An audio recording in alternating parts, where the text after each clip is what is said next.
Bueno, creo que ya dimos suficiente tiempo para los que querían incorporarse a la capacitación del día de hoy viernes 20, gracias al Departamento de Medicina Interna de la Universidad Nacional Autónoma de Honduras. Y gracias, por supuesto, a la doctora Yanina Janet Rodríguez Oyuela, quien es la expositora del día de hoy. Estaremos abordando un tema de mucho interés, no solamente para áreas postergadas, sino también para poder salvar la vida en cualquier momento y en cualquier lugar.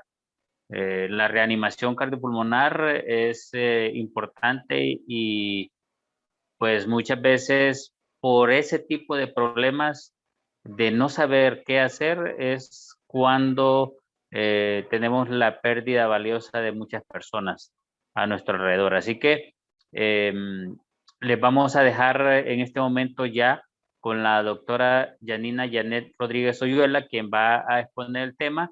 Queda en sus manos el control, doctora, para que usted pueda orientarnos y poder satisfacer aquellas dudas que puedan salir al final de la exposición.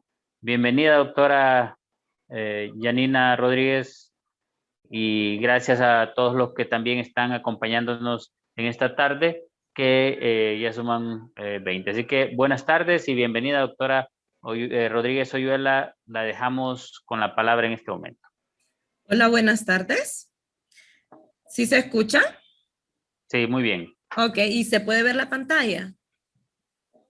Vamos a ver. Sí, sí se mira la pantalla, doctora. Muchas gracias. Se mira, está bien. Ok, bueno, perfecto. Bueno, buenas tardes. Para mí es un gusto poder tener este momento académico con ustedes. El tema que vamos a tratar, pues como lo mencionó ya usted, doctor Ronnie, es un tema muy importante que todas las personas, tanto personal de salud como personal en general, es mandatorio, ¿verdad? Que se manejen conceptos básicos, ya que, como ya se mencionó, son situaciones que de minuto a minuto van a determinar tanto si una persona puede vivir o si va a vivir, con qué consecuencias va a hacer o qué calidad de vida va a tener esa persona. Vamos a hablar de la reanimación cardiopulmonar.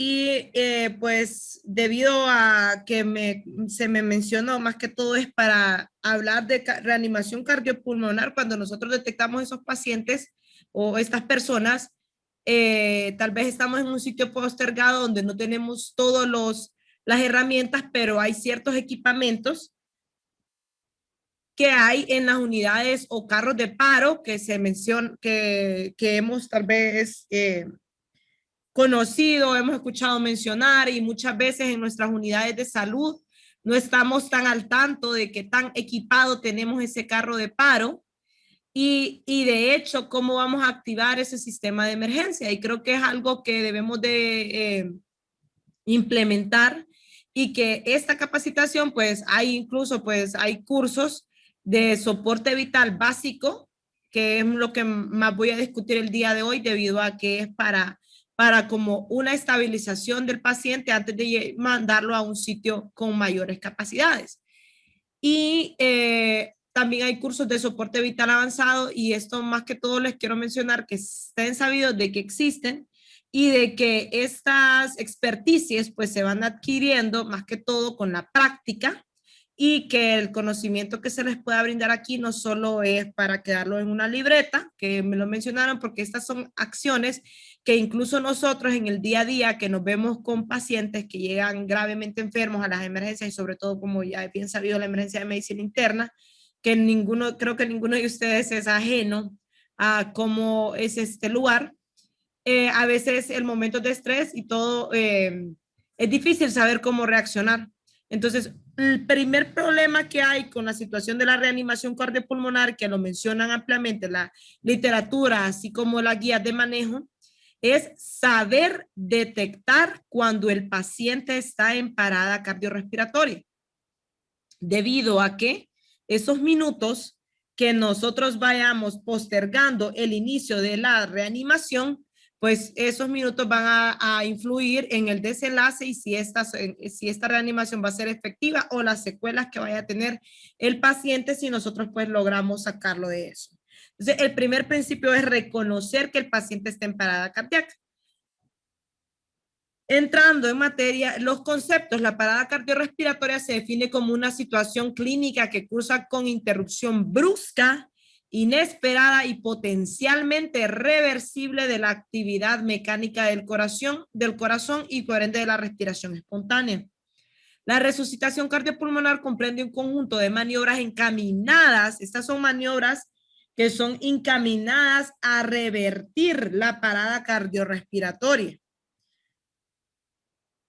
Sustituyéndolo primero, porque lo que hacemos con las compresiones efectivas es sustituir ese problema de mecánica para intentar a que se reinstaure después la respiración y la circulación espontáneas y con esto evitar la muerte y la lesión irreversible de los órganos vitales, los principales pues cerebro, corazón, riñón y todo pues la cascada de disfunción multiorgánica que se da por la falta de perfusión o la falta de llegada de sangre, de una circulación efectiva a todos los tejidos. Sabemos que los órganos es más sensible, por donde de importancia en cuanto al descenso de la perfusión, pues es el cerebro, luego el corazón y los riñones.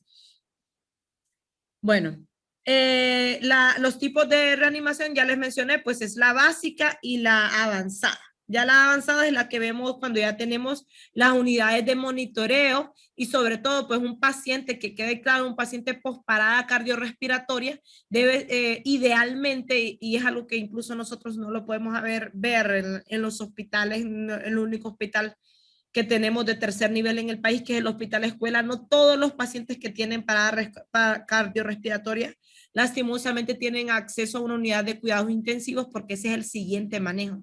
Después de que un paciente tuvo parada cardiorrespiratoria y se le dio su reanimación básica y avanzada, el siguiente paso, los cuidados postparada, pues se deben realizar en la unidad de cuidados intensivos.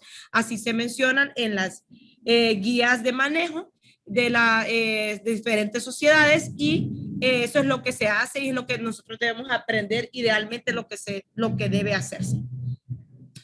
Así que la resucitación cardiopulmonar básica agrupa un conjunto de conocimientos y habilidades para identificar a las víctimas. Primero, identificar a las víctimas con posible parada cardíaca o respiratoria, alertar a los sistemas de emergencia, que es el siguiente paso, y realizar una sustitución, aunque sea precaria, de las funciones respiratorias y circulatorias hasta el momento que la víctima pueda recibir el tratamiento calificado. Y es lo que nosotros debemos de manejar.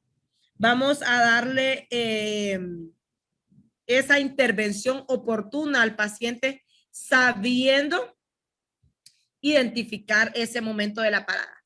El soporte vital básico es el concepto más actual que supera solo el RCP. Por ejemplo, el soporte vital básico contempla aspectos de prevención de cardiopatía isquémica, modo de identificación de un posible infarto, plan de actuación ante el mismo, la posibilidad de disponer de desfibriladores automáticos o semiautomáticos, el uso sencillo y fácil de aprendizaje de toda esta estrategia y por lo cual se han hecho algoritmos diagnósticos. Todas estas iniciativas de la reanimación cardiopulmonar tienen ya alrededor de más de 70 años, o, bueno, esto se implementó entre 1950 aproximadamente, donde se vio que la reanimación, las compresiones y en ese momento pues la respiración que se daba boca a boca mejoraba la supervivencia de los pacientes que presentaban parada cardiorrespiratoria. Realmente que no hay una estadística nacional de cuántos pacientes nos presentan parada cardiorrespiratoria, ya sea de forma extrahospitalaria, que sería lo que estarían ustedes detectando en las unidades de salud, o lo que presentamos, las paradas cardiorrespiratorias que se dan a nivel hospitalario. En Estados Unidos anda en una incidencia en el país alrededor de 150,000 a 450,000 personas, pacientes por año, que presentan parada cardiorrespiratoria de forma súbita. También en Europa se habla que la incidencia es de 50 a 100 personas por cada 100,000 habitantes. ¿cómo vamos a identificar nosotros? Pues aquí este es uno de los algoritmos que se muestran en las guías de la American Heart Association y que nos hablan de cómo es la parada cardiorrespiratoria, ya sea intrahospitalaria y la extrahospitalaria. Pues en la intrahospitalaria nos habla primero donde vemos una pequeña lupa que nos dice, pues claro, que el reconocimiento temprano de los signos de un paciente que esté en riesgo. Eso es lo que hacemos nosotros a nivel pulmonar. Vemos que un paciente, a nivel hospitalario, perdón, vemos que un paciente está hipoxémico, está desaturando, está con tendencia a la hipotensión, un paciente está presentando arritmia en algún monitor, etcétera. Entonces, identificamos esos problemas y se hacen las intervenciones. Igual, el resto de los pasos que les vamos a ir explicando, pues pedimos ayuda, se inicia el RCP, se tiene el DEA en los carritos de paro en las diferentes unidades, se dan las cuidadas postparada y el paciente posteriormente a recuperación. Luego, en el esquema de abajo, vemos que la identificación, pues ya el algoritmo o los pasos a seguir, pues se dan diferentes. Se identifica al paciente que está en parada cardiorrespiratoria y cuáles son las pistas a seguir. Puede ser un paciente que perdió súbitamente la conciencia, un paciente que estaba hablando, estaba normal, pudo estar en un restaurante, pudo estar en su casa, es traído por los familiares rápidamente a la unidad de salud y nos dicen que el paciente se precipitó, se cayó, iba caminando y perdió súbitamente la conciencia. Y nosotros nos da una pista y es lo que nosotros tenemos que aprender a identificar.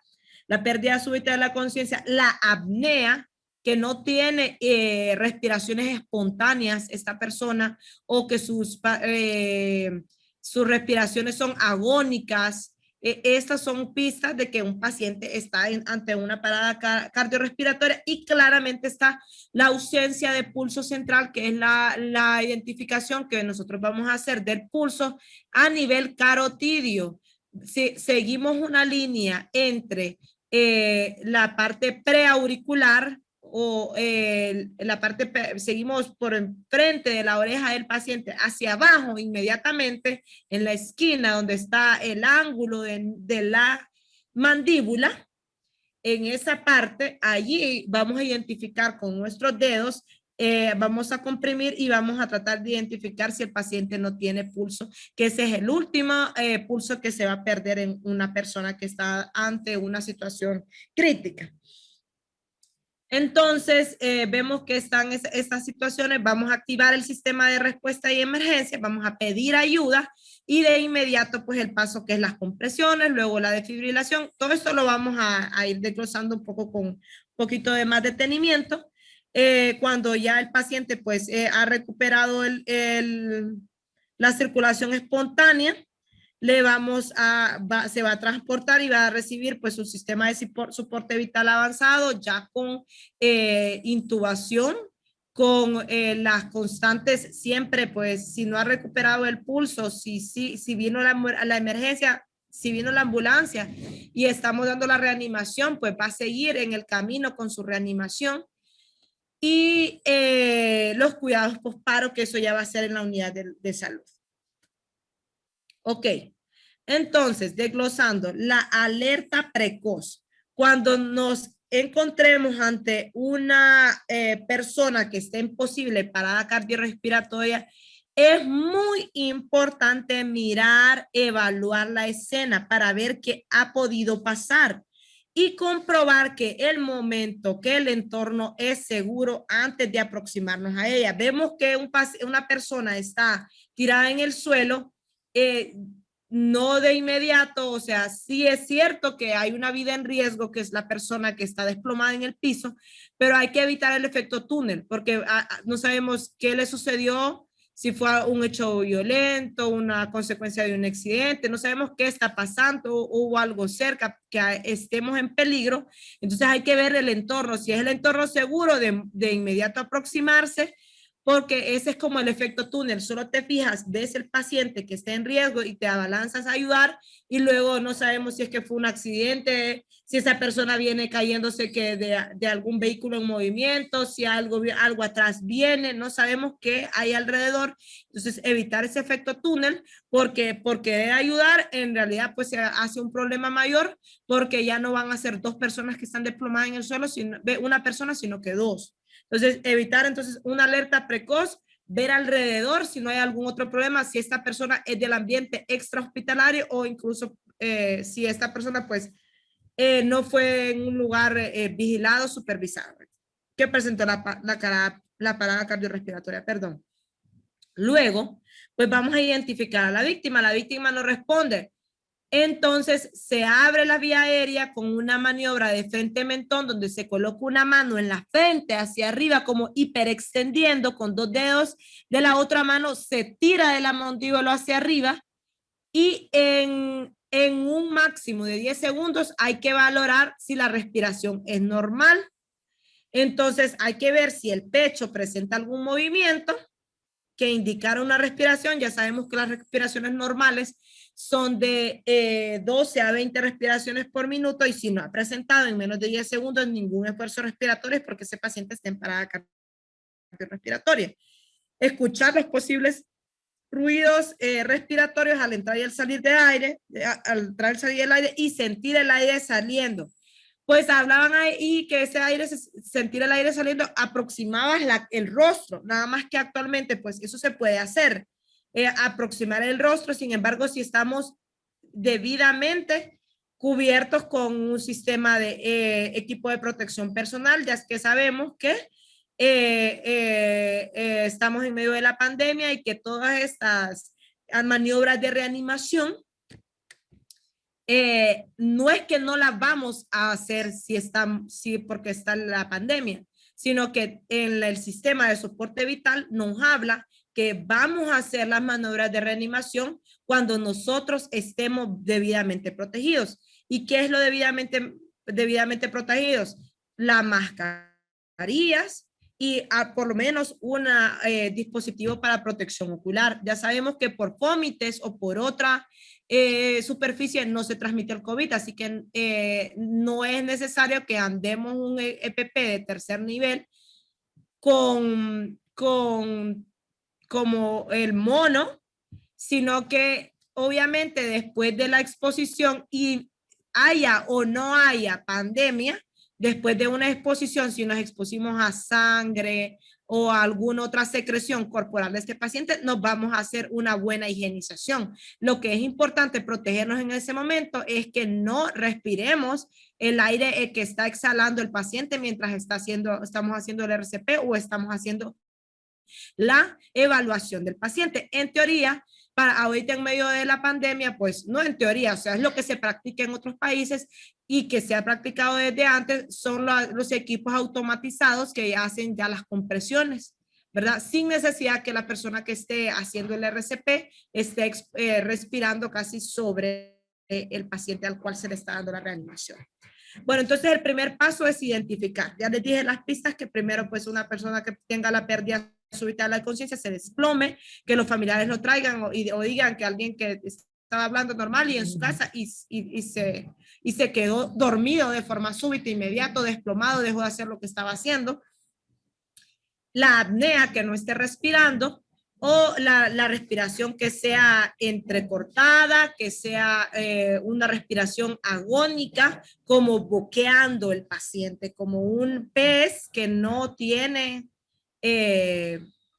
agua. En este caso nosotros sin el oxígeno al llegar tenemos una respiración que está alterada.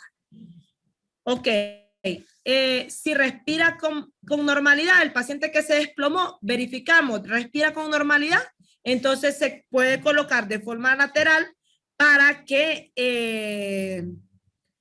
no vaya, si tiene algún vómito, si presenta vómitos o algo, no vaya a broncoaspirar, proteger la vía aérea de sus propias secreciones, tanto las secreciones saliva u otras secreciones que pueda tener en la parte de la boca, orofaringe, Y bueno, siempre pues hay pedir ayuda para activar el sistema y siempre pues estar revisando al paciente de forma periódica, porque si un paciente está respirando normal, significa que no tiene ninguna parada cardíaca. Si no respira o presenta una respiración anormal, como casi no respira, respiración pesada, ruidosa, gasping o boqueos, como les digo, sucede brevemente después de que el corazón se para, hasta en un 40% de las paradas cardíacas.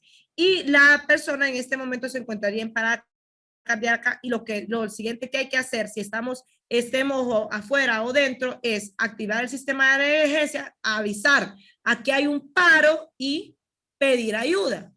Pedir ayuda e iniciar las compresiones de forma inmediata. O sea, si estamos en la unidad de salud y nos presenta la parada cardiorrespiratoria, activamos ahí el sistema, pedimos ayuda, decimos paro de forma fuerte, que se identifique, pedimos el carrito y de inmediato iniciamos las compresiones. Si estamos en un ambiente exógeno y no hay nadie más, obviamente, externo, no vamos a decir paro de iniciar porque nadie nos va a escuchar. Vamos a tomar nuestro teléfono, vamos a llamar de forma inmediata, activar el sistema de emergencia, estoy en un paro cardiorrespiratorio y iniciamos posteriormente las maniobras de reanimación, que serían las compresiones. Aquí vemos a un paciente desplomado en el suelo, una persona verificando el último sitio donde se pierde la circulación efectiva y el pulso, que sería la región carotidia, y activando de forma simultánea, está verificando, activando de forma simultánea el sistema de emergencia. Cuando ya, bueno, lo identificamos, lo siguiente es dar de inmediato las compresiones. Entonces vemos que aquí la persona, lo que se utiliza y lo que menciona la American Heart Association es push hard and push faster. Significa que vas a presionar fuerte y rápido. Una compresión efectiva, la reanimación efectiva, son compresiones que van a ser en el rango entre 100 a 120 por minuto y que se hunda a por lo menos 5 centímetros del tórax o 2 pulgadas. Al mismo tiempo, tiene que permitir que se vuelva a reexpandir. Recordemos que estamos simulando la actividad. Queremos recrear esa actividad contráctil del corazón. Si no lo hacemos de esta forma, no va a haber buena perfusión en el cerebro. Si no permitimos el llenado, no vamos a recrear una buena diástole. Y si no apretamos, si no hacemos la compresión efectiva de 2 pulgadas o 5 centímetros, no vamos a hacer un buen sístole, que es hacer que esa sangre vaya al cerebro, venga de los pulmones y vaya al cerebro. Y también recordemos que la ventilación. Primero son las compresiones y cuando garantizando las compresiones damos la ventilación. Estamos en la unidad de salud, tenemos que tener nuestra bolsa autoinflable, que es el ambú con su mascarilla, saber que tenemos que hacer el posicionamiento del sello, que esa mascarilla no se fugue cuando vamos a dar el sistema, las ventilaciones, y acoplarla a una fuente de oxígeno, ¿verdad? La fuente de oxígeno, la mayor que le podamos proporcionar que tengamos disponible. Habremos toda en la fuente de oxígeno, lo conectamos directo sin humidificador y procedemos. Ya dimos las reanimaciones, tiene que haber otra persona. Como medida de seguridad ahorita en la relación a la pandemia, pues se trata de que hayan los mínimos reanimadores posibles. Si no sabemos el diagnóstico del paciente, todos con sus equipos de protección de personal, y una de las medidas es que haya el mínimo de reanimadores posible. Alguien administrando medicamentos, la persona que va a estar en vía aérea y el que va a dar las compresiones. Y recuerden que se tienen que rotar los reanimadores que dan las compresiones debido a la fatiga que genera una compresión efectiva. Recordemos que son de 100 a 120 por minuto. Observamos bien ahí la posición, que es colocar al centro del tórax el talón de nuestra mano hábil y sobre de ella le colocamos la otra mano sin doblar los codos, haciendo presión directa sobre el centro del tórax del paciente. 100 a 120 por minuto con, con una relación de 5 centímetros de hundimiento, pero no más de eso, permitiendo que el tórax se reexpanda para simular la contractilidad efectiva del corazón y que llegue la circulación a los principales órganos críticos durante la parada cardiorrespiratoria. Les enseño esta imagen debido a que ya vamos a seguir con los pasos, debido a que el algoritmo pues nos habla de la utilidad del desfibrilador. Si tenemos el desfibrilador, hay que aprender a conocer el desfibrilador que esté en nuestra comunidad.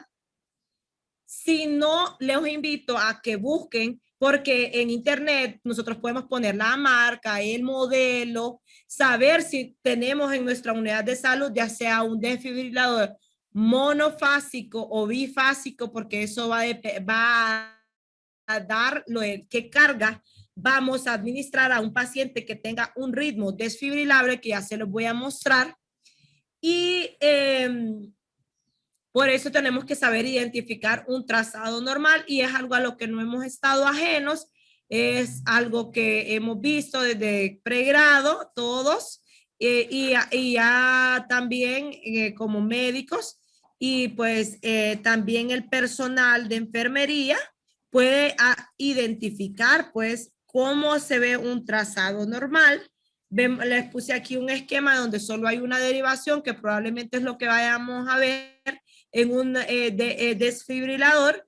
Vemos pues lo normal, la presencia de la onda P, que nos dice cuando estamos ante un ritmo sinusal, y las despolarizaciones respectivas en el sistema QRS, ¿verdad? El intervalo QRS, que es lo normal durante la despolarización y la repolarización cardíaca, ya con la onda T, y esto es la línea normal de la vida que vamos a ver nosotros en el desfibrilador. Digamos, si un paciente tal vez tenemos el D a mano y ponemos a ver si tiene algún trazado, tal vez aún no está en parada, solo está con la respiración agónica, o ya se presentó la parada, y porque a veces es primero una parada respiratoria antes que la cardíaca, y es ahí donde vemos las actividades en ocasiones eléctricas sin pulso, o que vemos que el trazado sigue pero el paciente no tiene esfuerzo, entonces le damos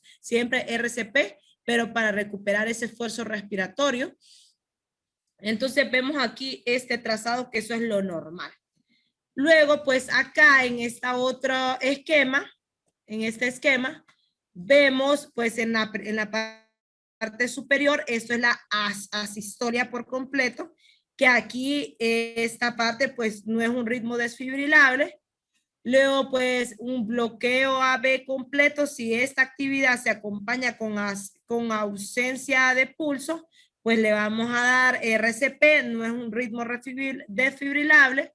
Luego, fibrilación ventricular lenta, fibrilación ventricular rápida, cualquiera de las dos, son ritmos desfibrilables. Esta es la desfibrilación, que son actividad eléctrica muy escasa y desorganizada, es la lenta, y la otra, la rápida, es actividad eléctrica persistente y rápida, pero es desorganizada. No vemos algo similitud con el esquema que les enseñé, cuál es el ritmo sinusal y lo normal de un corazón funcionante.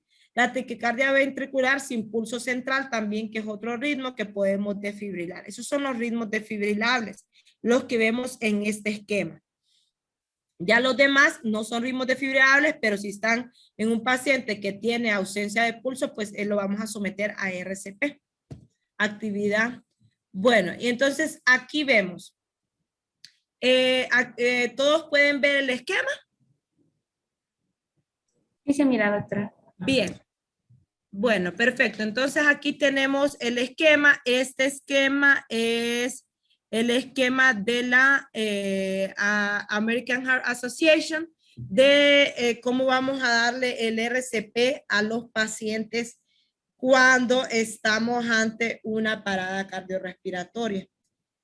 Entonces, tenemos aquí, ¿verdad? Acá nos dan las características, los que yo ya les mencioné, de cuándo es, cómo vamos a hacer las compresiones. Les dije que son a hundir 5 centímetros, 100 a 120 por minuto, que la proporción de las compresiones van a ser de 30 a 2 ventilaciones. Ya tenemos el paciente en la unidad de salud, tenemos la persona que tiene la vía aérea, tenemos la bolsa autoinflable conectada, tenemos el reanimador que va a dar las compresiones, que es lo primero que se tuvo que colocar, y la persona que va a estar al cargo de la administración de medicamentos. Como mínimo 3, de preferencia que hayan unos 4 reanimadores para que se puedan rotar adecuadamente para poder dar las RCP. Poder dar las compresiones. Entonces dice, inicia la RCP, administra oxígeno y conecta el monitor de desfibrilador. Luego, pues, tenemos aquí, lo primero que hacemos es las compresiones. De ahí en ese mismo momento, la persona encargada de vía aérea se encarga de la bolsa, buscarla e iniciar. Se inician 30 compresiones, la persona que está dando el RCP va contando.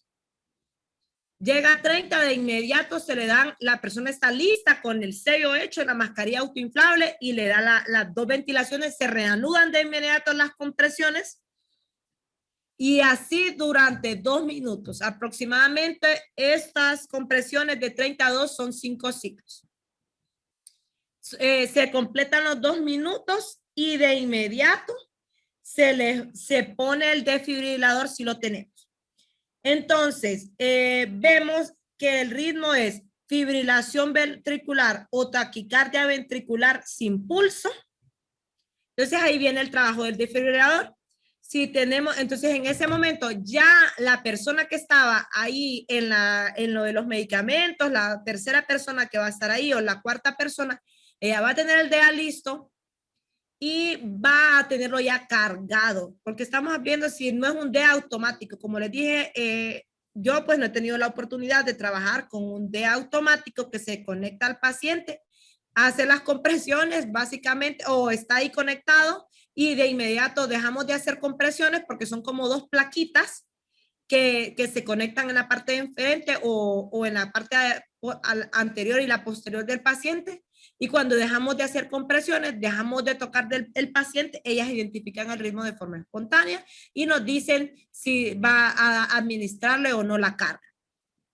Cuando pues no tenemos ese DA así, pues entonces es el manual, va a haber una persona que ya lo va a tener cargado mientras el otro está dando las compresiones y la persona que está protegiendo vía aérea. Al cargarlo, terminan los 2 minutos, se verifica si se recuperó pulso en el sitio donde ya mencioné, que es la carótida, el sitio anatómico. No hay pulso, se verifica el ritmo. Si el ritmo es desfibrillable, ya sea una fibrilación ventricular, vemos el esquema, veamos que es como un trazado desordenado, o una taquicardia ventricular. Vemos el esquema ahí abajo que se caracteriza más que todo por un QRS ancho. El esquema no vemos lo ordenado que vimos al principio aquí, un bonito trazado, sino que en esta porción, entonces estos ritmos, entonces le vamos a administrar la descarga y ahí es donde le digo que les queda de tarea ir a ver si tienen un desfibrilador y ver que si es bifásico o monofásico. De no sabiendo si sea bifásico o monofásico, la carga que se le va a administrar es 360 joules. Si nosotros sabemos que nuestro desfibrilador es bifásico, pues la carga va de 120 a 200. Le damos la descarga y de inmediato le iniciamos RCP posterior a la descarga nuevamente y luego se corrobora el ritmo. Esto es cuando tenemos un ritmo desfibrilable. Cuando lo que tenemos en el sistema del DEA, pues nos da que el ritmo no es desfibrilable, que tenemos una asistolia o actividad eléctrica sin pulso, Entonces ahí viene en la parte de que ya le habíamos, es el mismo esquema. Ya le hemos dado los 2 minutos previos de RCP, hemos verificado, conectamos, ponemos el desfibrilador, vemos que no es un ritmo desfibrilable, que es taquicardia ventricular o fibrilación ventricular sin pulso. Entonces, de inmediato al colocar esto, entonces, ¿qué hacemos? Administrar la primera dosis de adrenalina lo antes posible. Le administramos la primera, que es 1 miligramo, cada 3 a 5 minutos. Entonces tenemos eso. Entonces, dentro, ¿qué significa? Que en los primeros 2 minutos de RCP, que ya identificamos, llegamos 10 segundos, vimos que el paciente estaba en parada cardiorrespiratoria, en 10 segundos lo vimos. Le iniciamos el RCP, agarramos, si tenemos el desfibrilador, vamos a identificar si es un ritmo o no desfibrilable.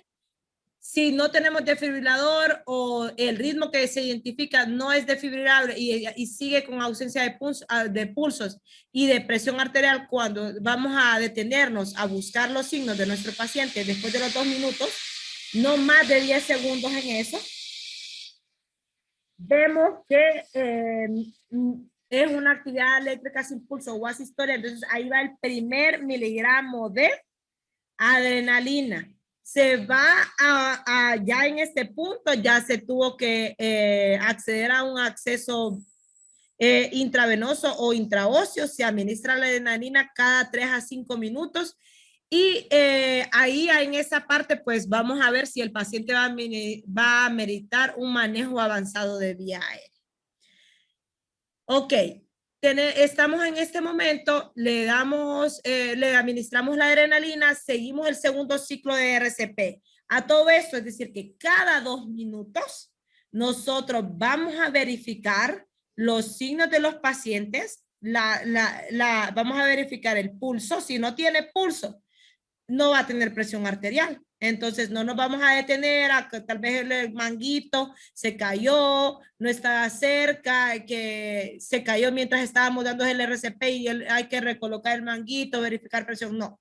Donde nos vamos a ir es al pulso carotídeo, los pulsos centrales, nada de estar verificando en las piernas, en las muñecas, en la región inguinal. No, vamos a verificar los pulsos centrales. A veces el pulso se mantiene por efecto de la adrenalina, por eso el manejo es ahí, estar viendo el paciente encima, básicamente, ¿verdad? No vamos a, bueno, recuperó el pulso y nos vamos a olvidar, sino que vamos a estar ahí con ese paciente, que ese paciente es críptico y necesita intervenciones de forma inmediata. Ok, entonces ya dimos el siguiente ciclo, los siguientes minutos. Pasaron otros 2 minutos, se rotó la persona que estaba reanimando, seguimos las compresiones 30 a 2 y no hay forma todavía de trasladar el paciente, no hay forma de llevarlo a un lugar donde haya algún apoyo más avanzado. Nosotros seguimos dando el RCP. Damos el siguiente ciclo, verificamos pulso. Si hay pulso ya respiración espontánea, vuelta a la circulación espontánea efectiva, el RCP cesa. ¿Cuál es la otra indicación de que el RCP cesa? Que hayan pasado 15 a 20 minutos que hemos estado dando un RCP efectivo y pues ya el paciente no haya respuesta y pues ya para ese tiempo el paciente ya va a estar presentando signos ya de muerte cerebral, ya para ese momento. Entonces ya así es como nosotros ya podemos decir vamos a cesar ya el RCP. Ok, entonces ahí como les menciono, cada 3 a 5 minutos se va a administrar la adrenalina. Vamos a estar verificando ya sea con el desfibrilador y luego pues ¿qué nos habla aquí? Nos hablan de acuerdo al ritmo que se recupere en nuestro paciente. Es muy común que veamos en estos pacientes, si estamos en un sitio donde tenemos acceso, que podamos hacer, el paciente recupera la circulación efectiva. Pero el ritmo que vemos en el electrocardiograma, que vemos en el trazado, no es un ritmo sinusal. sino que vemos tal vez que recuperó, pero sigue presentando taquicardia ventricular, esta vez con pulso, o sigue presentando, puede presentarnos una fibrilación auricular. Entonces ahí donde está indicado el manejo, por ejemplo, si tenemos un paciente que tiene estos ritmos, ya sea fibrilación ventricular o taquicardia ventricular, pues está indicado la dosis de lidocaína intravenosa. Entonces, usualmente pues nosotros utilizamos lidocaína, la tenemos en los centros de salud y básicamente el uso que le hemos dado a la lidocaína es infiltrar a los pacientes para anestésicos locales. Sin embargo, cuando tenemos lidocaína disponible en un paciente con un ritmo como taquicardia ventricular, es sumamente efectivo y vemos la recuperación a un ritmo sinusal tras la administración de la misma. Entonces, si nos vamos al lado donde estamos con las descargas y los ritmos defibrilables, al final nos habla aquí de que seguimos dándole las descargas, ya le dimos 3 descargas a nuestro paciente y no ha recuperado, pues entonces vemos ya la opción de la administración de algún otro arrítmico, ya sea la amiodarona y la lidocaína, y ahí es donde les invito a ver los carritos de paro que tengan en sus lugares de salud, porque pues tenemos lidocaína y como mínimo usualmente pues está la amiodarona en ampollas de 150 miligramos. Le vamos a dar una dosis de 300 miligramos, ya sea una dosis de embolo de 300 miligramos, la siguiente dosis de 150 miligramos. O si contamos con lidocaína intravenosa, pues le vamos a dar una dosis inicial de 1 a 1.5 miligramos por kilo, o una dosis la segunda dosis de 0.5 a 0.75 miligramos por kilo. Esto en los pacientes que están presentando fibrilación ventricular o taquicardia ventricular sin pulso. Esto si lo tenemos el desfibrilador en la unidad de salud, como esto les menciono, o que tenemos algún dispositivo para hacer un trazado electrocardiográfico en la unidad de salud y estamos seguros de que es estos ritmos, porque no vamos a administrarle estos medicamentos, lidocaína o amiodarona, sin saber ante qué ritmo nos estamos enfrentando. Luego, en relación, si el paciente pues ha persistido en asistolia o actividad eléctrica sin pulso, el algoritmo de reanimación es seguir dando RCP y la administración de la adrenalina 1 miligramo cada 3 a 5 minutos.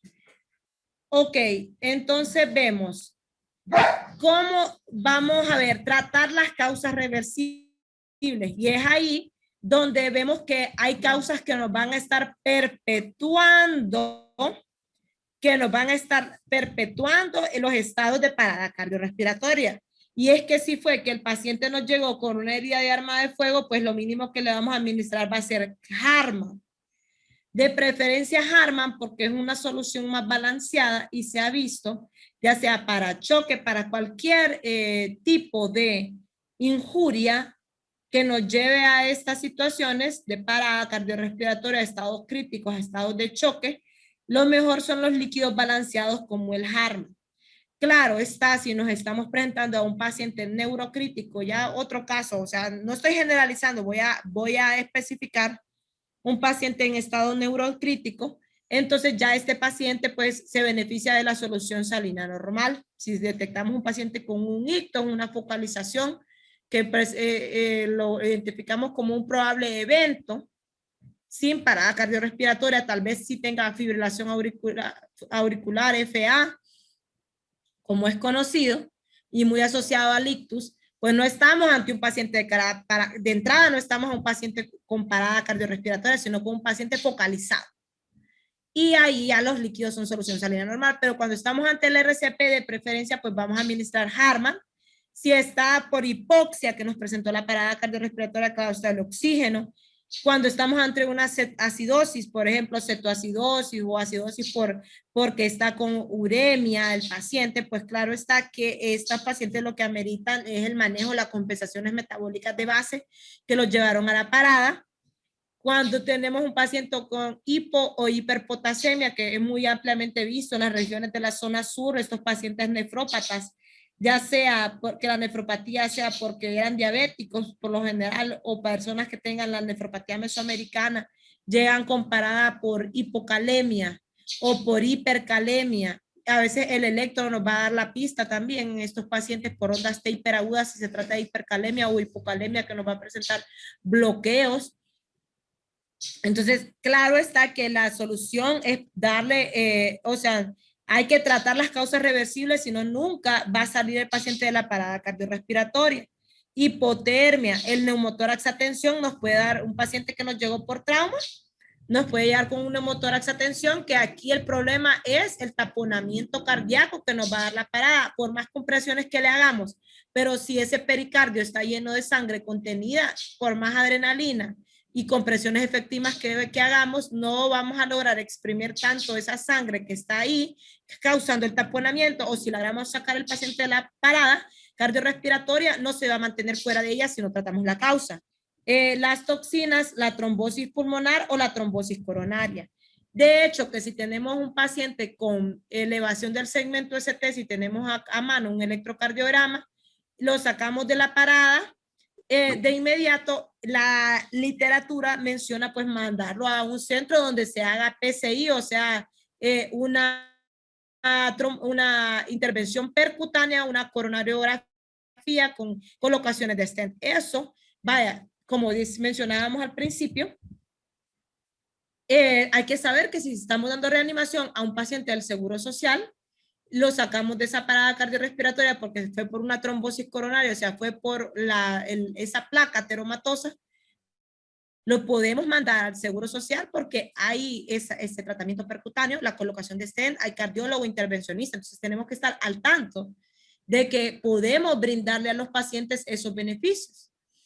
Y bien, nuestra primera intervención, pues son, como les mencioné, bueno, yo creo que ahí les voy a dar un espacio si tienen alguna pregunta en cómo va a ser el RCP, el énfasis en las compresiones y el orden de y los medicamentos. Si tiene un ritmo desfibrilable, le vamos a dar la desfibrilación. Ya sea, si no sabemos si es bifásico o monofásico, si es monofásico con 361, si es bifásico con 120 a 200, y vamos a ir verificando cómo va con nuestro esquema de las compresiones después de la desfibrilación y luego verificar. Si no, seguimos dando RCP, volvemos a verificar. Si de inmediato fue asistolia, iniciamos las compresiones y le damos la primera dosis de adrenalina, la adrenalina cada 3 a 5 minutos. Hay algo que también les quería hablar antes de los cuidados postoperados, que se lo voy a mencionar rápidamente porque ya les dije que eso es en unidad de cuidados intensivos, y es que hay que saber identificar, porque a veces las personas, nosotros como, y esto se lo voy a mencionar porque no sé aquí cuántos están en área rural o no, pero por ejemplo yo estuve mi social también en un área rural, y hay que saber cuándo un paciente es RCP1, RCP2 y RCP3.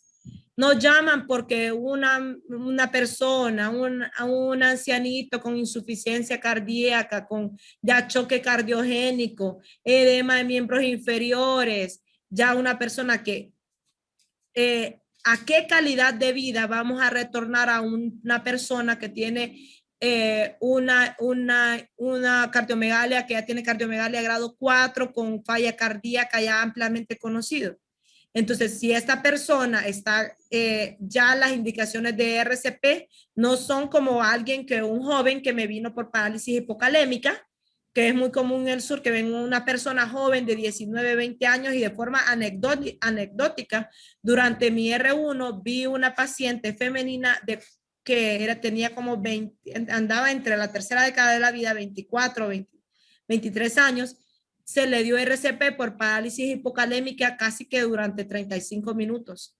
Y estas son las excepciones. Esta persona salió del RCP. pero es que vemos que fue por falta de potasio, tenía un corazón que no estaba injuriado previamente y todos sus órganos eran órganos que estaban en toda la capacidad de captar lo más de oxígeno que se le diera en esas compresiones efectivas. Pero no nos vamos a poner que nos llaman el social, que tenemos un paciente cirrótico con un sangrado por varices esofágicas y que presenta parada cardiorrespiratoria. Entonces ahí ya no es la ética del RCP que nosotros estamos dando, porque este paciente ya es un paciente RCP3, que lo que podemos hacer son medidas paliativas para controlarle la náusea y el vómito, darle reanimación con líquidos, trasladarlo tal vez sí a la unidad de salud o al hospital más cercano, pero ser claros que en esta persona, cuando ya tiene una hepatopatía crónica, jóvenes, el retorno, a qué calidad de vida vamos a retornar a esta persona, o realmente va a ser el trabajo del RCP. Y no es que nosotros, y los invito a ampliar esto porque hay bibliografía de cuándo es RCP1, RCP2. Por ejemplo, un paciente que estuvo con un ahogamiento es un RCP2. Un paciente ingresado y que no tiene múltiples fallas de órganos, un paciente que no tiene un diagnóstico de cáncer, un paciente, o sea, alguien que sabemos que lo vamos a retornar a una calidad de vida, pero una persona que ya tenía una lesión terminal, ya en diferentes sistemas, no necesariamente cáncer, que ya está con falla cardíaca, con hepatopatía crónica, con cáncer metastásico, con un ictus que ya haya perdido la mitad de la masa, o sea, ya haya perdido todas las capacidades funcionales, que ya tenga datos de muerte cerebral, etcétera. Entonces ahí ya el RCP ya deja de ser un acto ético porque es para restaurar, como vimos al principio, las funciones básicas y ver con qué secuelas vamos a entregar a ese individuo a la sociedad. Y en fin, aquí en esta parte, pues, la parte de las cuidados post-parada cardíaca, como vemos aquí, la fase de estabilización ya se va a dar ya en un sitio donde tengamos monitoreos, que tenemos a los pacientes con un monitor cardíaco permanente, con de preferencia una línea intraarterial para medir presión, o pues por lo menos un manguito. Incluso esto, aparte de que vemos que el paciente exhale de 35 a 45 milímetros de mercurio en cuanto a la respiración, la excreción de CO2, estos parámetros, pues más que todo se van a encontrar a nivel hospitalario. Y obviamente un paciente, como les dije énfasis al principio, postparada, no se lo van a quedar ustedes en casa, sino que es una persona, o bueno, no se lo van a quedar en las unidades de salud regionales, sino que lo van a referir. Claro está que lo ideal sería poder darle una ventilación también en la parte avanzada, no solo con el manual bus, sino que con la intubación, eso ya es un tema aparte, porque habría que hablar de secuencia de intubación. Tendríamos que ver si tienen los fármacos para secuencia de intubación, de secuencias de intubación, porque el paciente tiene que tener relajada su mandíbula para lograr meter el tubo, tenemos que tener tubo, laringo, todas estas elementos que deberían de, si no lo tenemos en la unidad de salud, deberían de venir en las ambulancias, ¿verdad? Que nos vienen a traer de emergencia para trasladar a los pacientes. Y bien, pues ya mencionando ya la parte de la posparada, pues esto creo que es lo que les puedo mencionar en cuanto a la reanimación. Si les quedan muchas o alguna duda, me las hacen saber, porque realmente que no se identificaron de qué lugares eran o de qué unidades de salud estaban participando, porque así tratamos de hacer un poco que sea más útil la charla.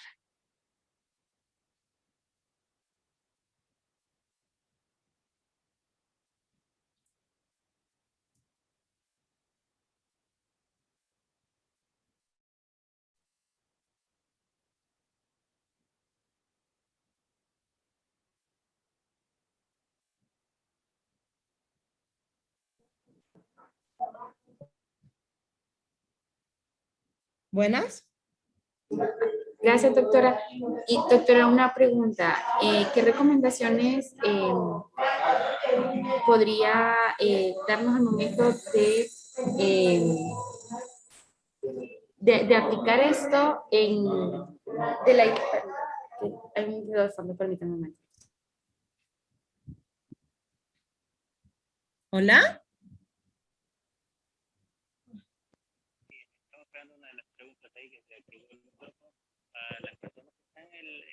No escucho su intervención, doctor Ronnie.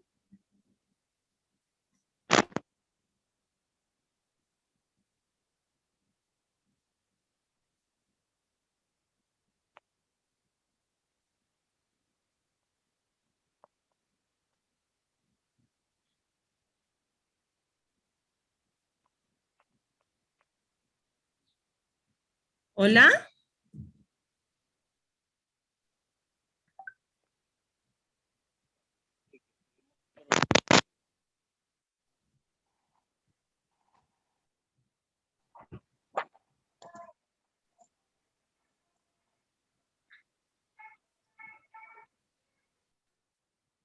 ¿Me escuchan ahora? Ahora sí, sí. Ah, ok, sí. Bueno, recordándole a los compañeros que han estado escuchando la capacitación, muy buena por cierto, la felicito doctora, incluso a nosotros nos sacó de varias dudas en este momento, pero ha valido la pena definitivamente. Quien tenga alguna pregunta la puede hacer en este momento. Un excelente tema, ¿verdad? Un excelente tema. Así que les invitamos a aquellos que tienen dudas a hacerle preguntas a la doctora Yanina Rodríguez Oyuela para que nos pueda orientar un poquito más y definitivamente ha valido la pena este tema. Así que les dejamos los micrófonos abiertos a las personas que quieran hacer alguna pregunta, alguna consulta a la doctora. Ella está disponible a responderles en este momento.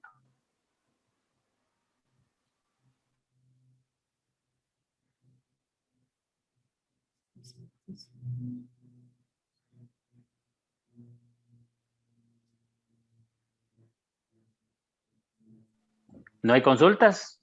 ¿No hay nadie que quiera, nadie quedó con dudas? ¿Todos quedaron claros o hay alguien que quiera alguna pregunta?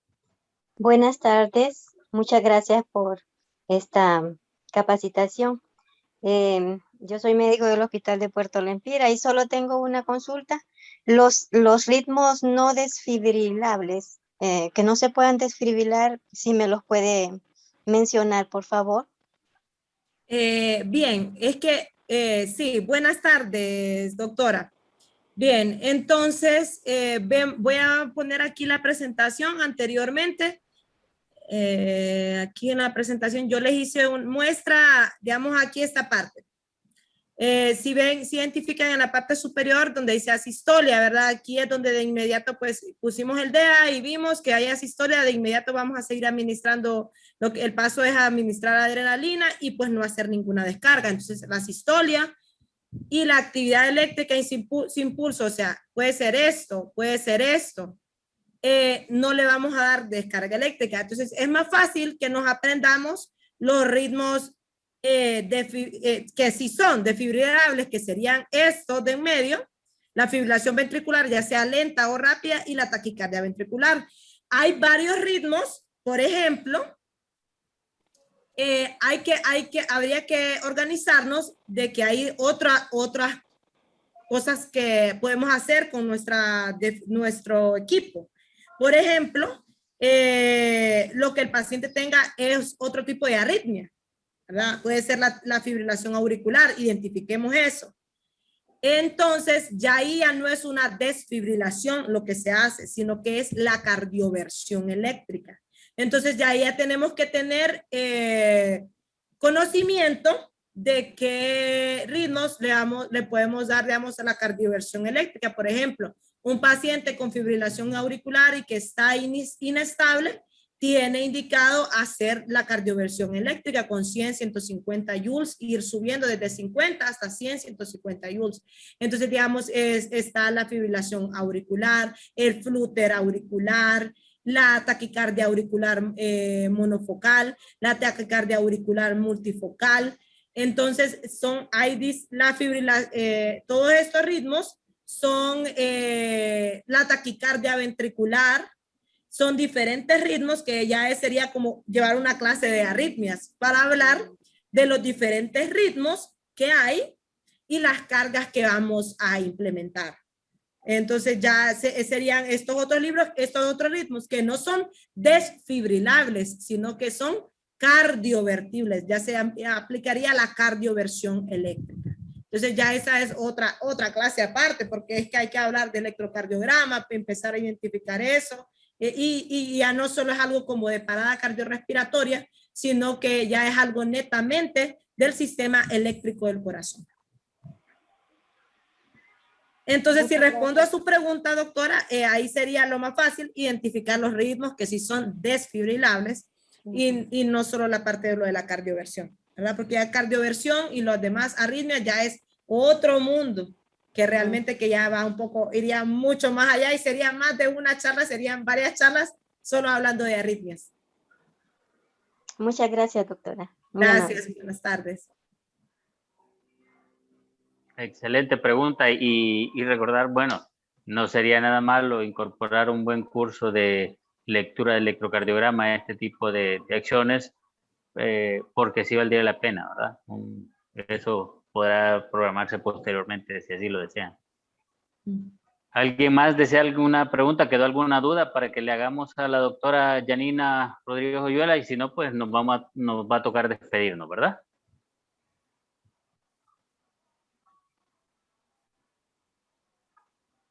¿No hay preguntas? Si no, pues le damos las gracias a la doctora Oyuela por esta excelente capacitación. Ahí han salido varios mensajitos de gracias, excelente charla, muy bonita. Excelente, gracias de Trinidad Tinoco Coleman a todos. Pues también de Walter Moreno para todos, muchas gracias. Excelente, todos agradecidos, doctora. Muchas gracias. Bueno, No sé pues, si usted desea decir algunas palabras finales, pues, para despedirnos. bueno, pues realmente que muchas gracias por la oportunidad. Bueno, realmente que todos nos llegó como un calendario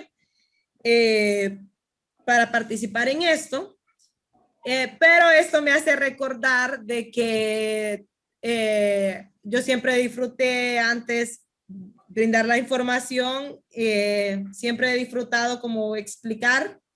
Es difícil porque, como les mencioné antes, no somos ajenos al hospital y a veces olvidamos, estamos en medio del estrés y el ajetreo y a veces el equipo de trabajo no se capacita de la forma adecuada porque no nos damos el tiempo de explicar. Pero tener esta oportunidad ahorita con los que estuvieron presentes, y espero que les haya servido, me hizo recordar eso y que el explicar algo es aprender 2 veces. Así que lo que ustedes aprendieron ahora lo pueden transmitir.